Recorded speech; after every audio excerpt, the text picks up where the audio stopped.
जय भीम। इंसानों को गुलाम बनाकर हजार बादशाह बने हैं, गुलामों को इंसान बनाकर एक ही बादशाह बने हैं, वो है డాక్టర్ బిఆర్ అంబేద్కర్। మనుషుల్ని బానిసలు చేసి వేలాది మంది చక్రవర్తులు ఉన్నారు చరిత్రలో। బానిసలు మనుషులుగా చేసిన ఒకే ఒక చక్రవర్తి డాక్టర్ బిఆర్ అంబేద్కర్।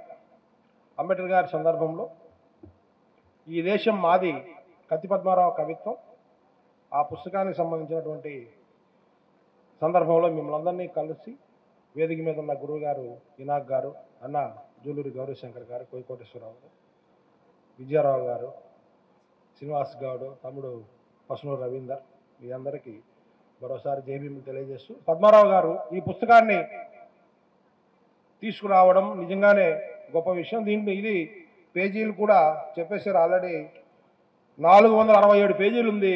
దీనికి ముందు మాట కూడా నా చేత కూడా పద్మారావు గారు రాయించారు। ఆ సందర్భంగా పద్మారావు గారు ఈ కవితలో మాట్లాడుతున్న అనేక విషయాల్లో మరాఠీ దళిత పాంథర్స్కి, దళిత సంఘర్ష సమితి, కన్నడ రైటర్స్ సిద్ధలింగ గారి వాళ్ళ కవితలకి ఈయన కవిత్వానికి చాలా దగ్గర సంబంధం ఉంటుంది। ఆ సందర్భంగా బలూత్ అని అంటే బలూత్ మరాఠీ దళిత ఆత్మకథల్లో మొదటి ఆత్మకథగా అని చెప్పుకుంటాము। అంటరాని వాడు బలూత్ అంటే మరాఠీలో। ఆ దయాపావరావు కవితలో, ఓ సిద్ధార్థుడా, ఒకవేళ మేము విప్లవం తీసుకొస్తే మమ్మల్ని అందులో వదిలేయి అంటాడు। అదేవిధంగా బాబురావు బాగులనే మరాఠీ కవి, నాకు తెలుసు ఈ దేవాలయాల దేశంలో చార్వాకుడు పాతిపెట్టబడ్డాడు, బుద్ధుడు అవతార పురుషుడయ్యాడు, రావాలనుకుంటే తుఫాను వేగంతో వచ్చాయి, లేకుంటే చార్వాకుడిలా ఉప్పు పాతరవుతావు, ఎప్పటికి రావడం సాధ్యమవుతుందో అప్పటి వరకు వచ్చాయి, కానీ కనీసం అరచేత పట్టుకున్న అంబేద్కర్ గారి ఆలోచనల అగ్గి మంటను మాత్రం ఆరిపో నీకు అని చెప్పి మరాఠీ దళిత పాంథర్స్ కవులు కలగంటారు। ఆ సందర్భంగా కారంచేడు ఉద్యమ రణక్షేత్రంలో నుంచి పొడుచుకొచ్చిన కన్నమదాస్ కరవాలం డాక్టర్ కత్తి పద్మారావు, ఆయన కవిత్వంలో హోచిమన్లు, పాబ్లో నెరుడాలు, గావిచ్చులు, ఫైజ్ అహ్మద్ ఫైజులు, ముగ్ధు మొహిద్దీన్లు, శివసాగర్ కలే, గురుప్రసాద్, పైడి తెరేష్ బాబు, మధురు నగేష్ బాబు, నాగప్ప గారి సుందరరాజులు కనిపించి ఏడిపిస్తారు, కథన రంగానికి పరుగులు తీయిస్తారు। అలాంటి సందర్భంలో ఈ దేశం మాది అని పద్మారావు గారు రాసిన కవితలో ఆకాశ నక్షత్రాలు సముద్రంలో అద్దం చూసుకుంటున్నాయి, సూర్యుడు సముద్రంలో స్నానం చేసి తన బాల్యత్వాన్ని నిరూపించుకుంటున్నాడు, బౌద్ధ సంస్కృతి వికాసానికి ఆ కవి కరాలు పతాకలెత్తుతున్నాయి, ఈ దేశం మాది, ఈ యుగం మాది, ఈ దేశ నిర్మాతలం మేమే అని చాటి చెబుతున్నాయి అంటారు।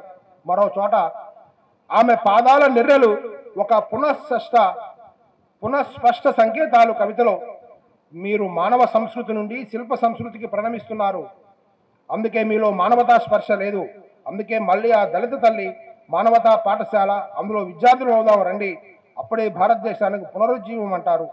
మరో చోట విశ్వజనీన సూత్రం అనే కవితలో, వివాహానికి కులం అడ్డుందని ఏ దేవుడు చెప్పాడు, ప్రేమ ఒక సంపద కోసం ప్రేమను చంపడం ఎందుకు, ఇక రాబోయేది సంఖ్యలు తెంచే కాలం, గోడలు కూల్చే కాలం, ప్రేమదే విజయం, ప్రేమదే విశ్వజనీన సూత్రం అంటారు। జీవితం ఒక మహాయానం, ఆ ప్రయాణంలో కడలి అలల్లోని స్వరం మనకు వినిపిస్తుంది, ఏవో ఉక్కు సౌధాలు కూడుతున్న శబ్దాలు మనకి వినిపిస్తాయి, బౌద్ధ రాజ్య ఆవిర్భావం కోసం ఆత్మగౌరవంతో ప్రజ్వలించాలి, అంబేద్కర్ పునరుజ్జీవన ఆయుధకర్త అని అంటారు। ఈ విధంగా భారత దళిత కవిత్వంలో డాక్టర్ కత్తి పద్మారావు కవిత్వం ప్రత్యేక శైలిలో కనిపిస్తుంది। అది దళితుల సామాజిక, ఆర్థిక, రాజకీయ పరిస్థితుల దుర్మార్గాన్ని ఎండగట్టింది। తమ స్వార్థం కోసం ఆధిపత్య కులాలు ఆడుతున్న కపట నాటకాలు, దొంగ ప్రేలాపనలపై వ్యంగ్యాస్త్రాలు ఇందులో చాలా ఉన్నాయి।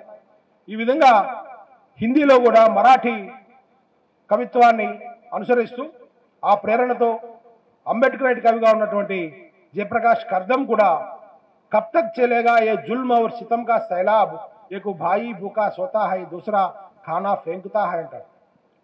ఎప్పటి వరకు అన్యాయాలు, అక్రమాలు, దుర్మార్గాలు జరుగుతూ ఉంటాయో, ఒకడు అన్నం లేక అల్లాడిపోతూ ఉంటాడు, ఒకడు అన్నం పారేస్తూ ఉంటాడు, ఎప్పటికీ సమసమాజం అని చెప్పి అక్కడ జయప్రకాష్ కర్దం మాట్లాడతారు।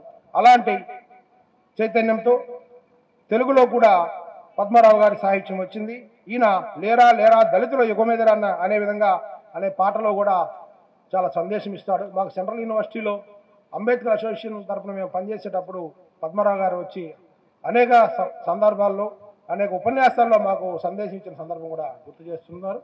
ఈ విధంగా ఈ సాహిత్యం పెద్దలు చెప్పినట్టుగా ఒక బైబిల్ లాగా, ఒక ఖురాన్ లాగా, ఒక భగవద్గీతలా కూడా పనికొస్తుందని చెప్పి భావిస్తూ ముగిస్తున్నా. జై భీమ్.